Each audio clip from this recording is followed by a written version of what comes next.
Disconnect the dryer from the wall outlet. Remove the terminal block cover plate. Loosen the cork clamp screws, but don't take them out. Remove each one of the cork wires from the terminal block. Pull the 3-prong cord out. You will need to remove the grounding strap from the neutral terminal on the terminal block.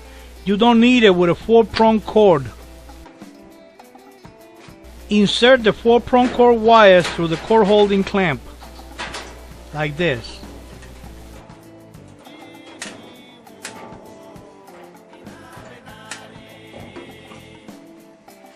Connect the red wire to the terminal with the blue wire on the left. Connect the white wire to the terminal with the white wires on the center. Connect the black wire to the terminal with the black and yellow wires on the right. Connect the green wire somewhere on the cabinet. This is the cabinet ground wire. Tighten the cork clamp screws. Install the terminal block cover plate. That was the way to replace a 3-prong cord with a 4-prong cord on a Maytag dryer. For the best place to buy replacement parts online, visit Repair Clinic.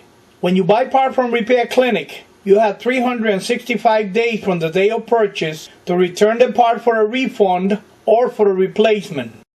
You can find links to Repair Clinic in my website.